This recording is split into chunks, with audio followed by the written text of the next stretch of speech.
penyebab banjirnya berarti kita harus cari solusinya apa gimana? Ya. Ya. Oke, juga solusi itu. Terima kasih Pak Haji. Kemudian Pak Mulyadi, banjir Pak ya? Daerah mana? Tanjung Harapan. Oke. Jadi itu air bah ya Pak?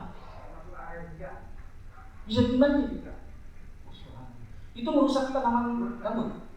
Tuh, jadi tahu ya. Makasih ya Pak. Itu Pak. Jadi kekeringannya mati, bisa. Ya Pak, mudah kebakaran. Ya, kebanyakan air dia jadi terendam terus tuh. Mati juga. Bisa mati tuh. Oh, tanaman musiman bukan gambutnya. Hah? Gambutnya nggak mati. Oh, gambutnya nggak mati? Nggak mati, pohonnya mati yang orangnya. Yang benar ngomong ya kan kalau gambutnya itu mati terendam, kan dia memang tenang air. Gambut tidak mati. Tapi tidak subur. Oh, pH-nya kurang. Asamnya. pH, ya pH-nya betul. Baik. Dan baru dari sini saja saya mendapatkan 5 masalah. Itu identifikasi masalah. Sekarang kalau teman-teman boleh jujur, mau mengangkat masalah itu tidak semua diangkat dulu. Mana yang mau diprioritaskan? Kalau kita mau memprioritaskan kebakaran, berarti pada langkah kedua, teman-teman sudah merumuskan masalah, yaitu masalah kebakaran. Tergantung wilayah. Kalau masalahnya air, ya Pak ya, maka wilayah tersebut membuat masalahnya adalah menghindari banjir. Gitu loh Pak. Jadi beberapa masalah ada, tapi prioritasnya gitu ya. Jangan semua diangkat, gitu ya. Itu yang kita sebut dengan angka kedua, merumuskan masalah. Yang ketiga, memilih pemecahan yang tepat. Tuh, pemecahan masalah maksudnya. Jadi kan masalah sudah dirumuskan, pemecahannya seperti apa yang kita lakukan. Yang ketiga, memilih pemecahan masalah yang tepat itu, pertama yang harus kita lakukan adalah penentuan bidang apa nih yang bisa kita gali, yang bisa kita dakwahkan. Apakah di bidang akidah, apakah di bidang ibadah, apakah di bidang akhlak, ataukah di bidang muamalah. Teman-teman bisa menentukan pemecahan pada sisi apa, gitu, ya kan? Nah, misalkan dari sisi kebakaran, berarti dari sisi apa yang bisa kita angkat untuk penentuan bidang dakwah kita? Akhlak. Baik, akhlak. Bagus, mantap teman-teman, makasih. Kemudian sekarang model penyampaiannya. Model penyampaiannya itu bisa dipilih. Tidak sama pun tidak apa-apa. Yang teman-teman tahu tentang kearifan lokal orang-orang di wilayah kita, mereka bisa lebih menerima dengan bentuk apa penyampaiannya, itu yang dipakai. Belum tentu di Sambas biasa pakai lisan, mungkin di daerah Tanjung Harapan dengan menggunakan seni, bisa jadi. Seni itu bisa menjadi alat untuk menyampaikan message pesan-pesan kita, dakwah kita, bisa jadi, ya Pak ya? Atau sosial media Pak ya? Ya, dan sebagainya, itu maksudnya adalah sosial media. Jadi bentuk penyampaian dakwahnya itu bervariasi. Bisa menggunakan lisan, bisa nggak menggunakan tulisan? Bisa nggak? Bisa. Mungkin nggak masjid mengeluarkan buletin Jumat setiap Jumat? Mungkin. Tulis aja yang singkat tentang itu, ya nggak? Masyarakat baca, nilai dakwahnya ada. Kita tidak perlu menyampaikan, tapi melalui buletin fotokopi yang kita buatkan dan masyarakat bisa membacanya. Oke, itu yang kita sebut dengan model penyampaian dakwah. Baik. Sebelum kita lanjutkan, if you have any question, do you have any question? Hah? Ada? Tidak ada. Kenapa? Maafin? Oke, maafin istilah, insyaallah. Nah, lanjut. Nomor 4. menetapkan strategi pemecahan. Menetapkan strategi pemecahan. Strateginya ini ada berapa di situ? Ada 3. Pertama, penetapan metode dakwah. Mau yang seperti apa? Hampir sama dengan yang tadi yang di atas. Yang pertama dengan lisan. Bil hal maksudnya. Apa itu? Bil lisan maksudnya. Bil lisan. Terus bil apa tuh? Bil kitabah. Apa maksud bil kitabah? Lisan. Bil kitabah. Lisan. Tulisan yang tadi yang saya maksud. Dan yang satu lagi adalah bil hal. Rasulullah selalu contohkan kepada sahabatnya. Mau nggak kita mengikuti apa yang telah baginda Rasulullah contohkan? Lakukanlah bil hal dalam berdakwah. Karena Rasulullah sudah pasti melakukan dari dulu. Itulah yang disebut dengan sunnah. Betul ya? Rasulullah mencontohkan cara sholat. Itulah yang diikuti oleh kita. Itu yang disebut dengan bil hal. Allah Subhanahu wa ta'ala mengutus baginda Rasulullah sebagai contoh suri teladan bagi kita untuk kita ikuti sunnah-sunnahnya. Ini yang kita sebut dengan bil hal. Kalau kita seorang dai kemudian menyampaikan sesuatu dan mencontohkannya sekalian di depan para jamaah sehingga jamaah mengikuti apa yang kita contohkan, berarti kita sudah mencontoh apa yang ditunjukkan oleh baginda Rasulullah Sallallahu Alaihi Wasallam. Karena kita berusaha membagi kebaikan kepada orang-orang dan saudara-saudara kita. Oke. Kemudian adalah pengolahan isi pesan dakwah yang sesuai dengan mad'u. Tadi mad'u apa mad'u? Oke, diulang lagi ya. Ulang lagi ya, biar semangat ya. Ada dai, ada mad'u, ada maddah. Oke, biasa. Maddah. Maddah. Dai. Dai. Ngantuk kali ya. Dai itu Allahu Akbar. Mad'u. Dai mad'u maddah. Maddah mad'u dai.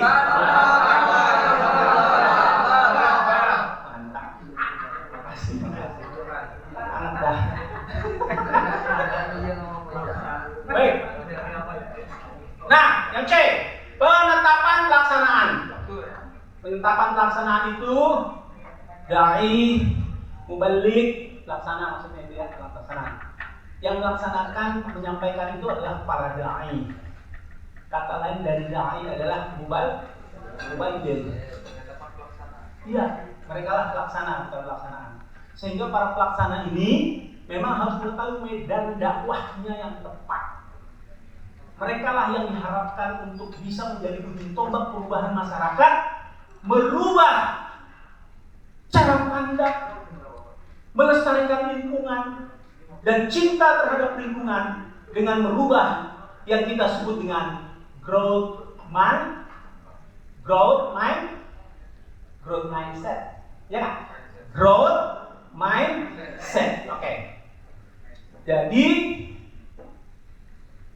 yang dimaksud dengan merubah growth mindset itu adalah masyarakat merubah atribusi mereka selama ini terhadap gambut bukan karena mereka tidak sayang atau tidak mengenal gambut dengan baik, tapi karena mereka memang kurang usaha memperhatikan gambut untuk bisa dilestarikan. Itu yang kita ubah, growth mindset, atribusi. Oh, saya nggak bakat tuh dengan gambut. Ya karena bukan dia tidak bakat, tapi dia tidak mau tahu tentang gambut dan tidak ada upaya yang baik tentang gambut tersebut. Baik. Nah, yang berikutnya adalah mengevaluasi hasil implementasi model dan strategi pemecahan. Ini kalau sudah diimplementasi nanti, maka lakukan evaluasinya. Jangan dibiarkan, kok setelah saya berdakwah masyarakat tidak ada perubahan yang terhadap gambut. Evaluasi langkah yang dilakukan. Yang kelima, mengevaluasi hasil implementasi. Pada sisi apa ini ya?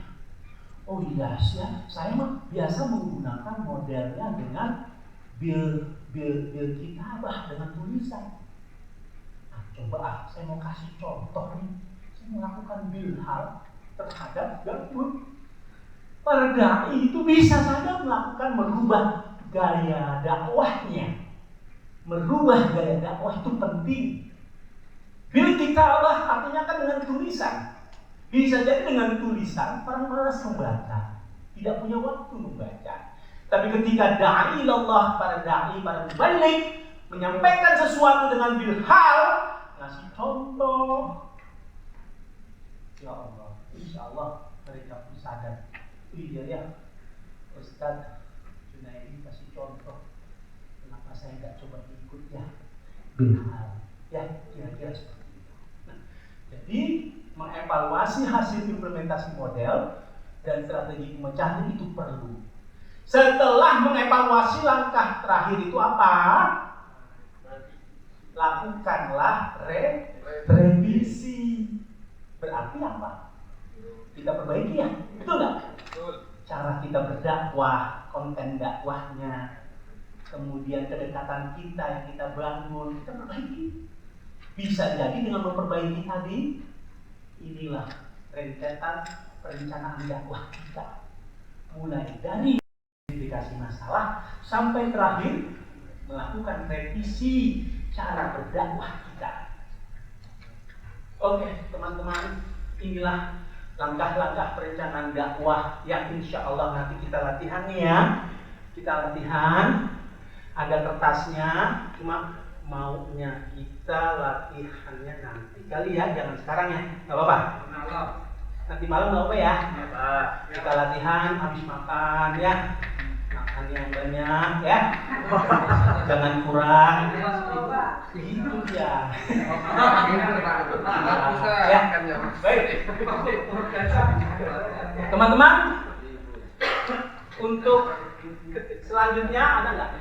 Tuh. Dalam At-Taubah, dalam surat At-Taubah ayat berapa?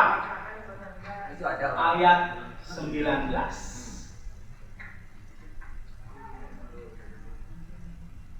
Yang maknanya, apakah orang-orang yang memberi minuman orang-orang yang mengerjakan haji dan mengurus Masjidil Haram kamu samakan dengan orang-orang yang beriman kepada Allah dan hari kemudian serta berjihad di jalan Allah? Mereka tidak sama di sisi Allah. Beda. Mereka tidak sama di sisi Allah. Dan Allah tidak memberi petunjuk kepada kaum yang zalim. Artinya, apa yang dilakukan oleh seseorang itu, hamba Allah, Allah itu akan menyayangi orang yang melakukan dakwahnya karena ketulusan hati, tidak didorong oleh hal-hal yang lain. Betul nggak kira-kira? Betul nggak? Ketika ketulusan hati itu lebih bekerja pada kita, maka dalam ayat ini Allah memang tidak memberi petunjuk pada orang-orang yang zalim, orang-orang yang berdakwah karena bukan Allah, tapi karena hal lain di luar itu. Maka yang terjadi adalah ketidakberhasilan berdakwah kita sering muncul. Betul nggak kira-kira? Karena Allah tidak memberi petunjuk pada orang-orang yang zalim. Maka saat ini, today is the starting point to change our mind. Ayo sama-sama. Ya Allah, semoga kesempatan kita berdakwah Amin. hanya karena Allah, dan Allah mudahkan dakwah kita sampai ke relung hati para mad'u merubah cara pandang mereka sehingga kita sama-sama mencintai lingkungan kita. Amin ya rabbal alamin. Syukran katsira. Ya kan? Syukran katsira. Banyak perhatian dari teman-teman, saya berterima kasih. Jazakallah ahsanal jazaa. Semoga yang kita lakukan pada hari ini punya bekas, punya aftar. Betul ya? Punya aftar, sesuatu yang bisa dikenang. Oh ya, harus perbaiki hal-hal yang kurang, hal-hal yang sudah baik dipertahankan.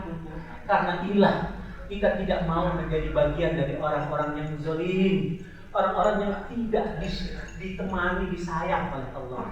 Karena memang dalam berdakwah kita harus atur hati kita, betul ya? Hati kita atur, brain kita tingkatkan, dan masyarakat kita dekatkan sehingga komunikasi kita bisa berjalan dengan baik. Oke, teman-teman yang dirahmati Allah, bahwa jika kita melakukan hal ini dengan ketulusan hati, insya Allah Allah akan izinkan kita benar-benar punya manfaat bagi orang lain. Khairun nas anfa'un nas. Jadilah orang yang bermanfaat, bukan hanya untuk diri kita sendiri, tapi juga bermanfaat untuk orang-orang lain yang merupakan bagian dari nilai dakwah, target dakwah bagi kita semua. Ya, dan saya berdoa kepada Allah, semoga pertemuan kita kali ini adalah pertemuan yang membangun kekuatan kita dalam berdakwah. Karena itu adalah sesuatu merubah cara pandang kita yang selama ini mungkin terus kita perbaiki. Karena kita sebagai hamba Allah yang lemah. Oleh karena itu, kita berharap semua yang hadir pada saat ini tanamkan dalam diri kita. Ya Allah, sempatkanlah timurku yang pada saat ini untuk bisa berdakwah dengan hati, ya Allah, menanamkan hal-hal baik kepada masyarakat, ya Allah, yang moga-moga masyarakat menjadi masyarakat yang bahagia di dunia wal akhirah. Dan kita semua yang berdakwah moga-moga mendapatkan hal tersebut, karena Allah Maha Adil. Masyarakat bahagia, da'i ilallah bahagia. Amin ya rabbal alamin. Oke, dengan doa ya. Baik, saya kira itu sudah dibagikan untuk apa itu Pak? Oh, evaluasi peserta kiran saya atas kerja. Baik. Kalau menuju hal tersebut, kalau masih ada pertanyaan, ya boleh teman-teman. Tapi kalau tidak, ya nggak apa-apa, saya nggak maksa, ya. Tapi yang jelas itulah yang bisa saya berikan kaitan dengan hal materi pada hari ini. Semoga nanti malam kita bisa lanjutkan, ya. Panjang umur, sehat walafiat, karena Allah inilah menentukan kita semua untuk bisa melanjutkan hidup di muka bumi ini, ya. Ya, baik. Jadi Allah ihsan kerja itu yang ada di situ. Nanti kita akan bagikan juga adalah lembar kerja. Insya Allah nanti setelah malam saja ya Pak ya. Baik. Dan nanti teman-teman juga sudah segar kembali. Jangan lupa makan yang banyak, minum yang cukup. Capek dong, tidur. Baik, makasih banyak ya. Assalamualaikum warahmatullahi wabarakatuh. Baik, Bapak dan Ibu sekalian, alhamdulillah ya, terima kasih kepada Bapak Muhammad Hatta yang sudah menyampaikan materinya dengan semangat ya, sehingga Bapak Ibu dari tadi tidak ngantuk ya sampai akhir. Nah, Bapak dan Ibu sekalian, di hadapan Bapak Ibu sudah ada lembar evaluasi ya. Jadi ya, satu orang ada 2 lembar. Yang pertama mengevaluasi pengajian yang untuk praktik tadi pagi Pak Sahroni ya, untuk praktik pengelolaan ekosistem gambut dan mangrove berkelanjutan. Kemudian yang kedua, untuk materi teori sekarang yang disampaikan oleh Bapak Muhammad Hatta. Oh, Patri dulu. Oh iya, yang Patri, yang MP3, yang internalisasi. Ya, yang satu-satu ditulis saja nanti. Ya. Ini Pak. Biar mudah, tulis aja di pojok atasnya. Kalau yang bagian evaluasi Pak Syahroni, tulis aja B2. B2. Kalau ya huruf besar aja B2.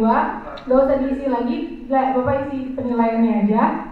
Terus kalau untuk menilai Pak Tri Hidayat, Bapak isi di atasnya untuk A3. Oke, siap.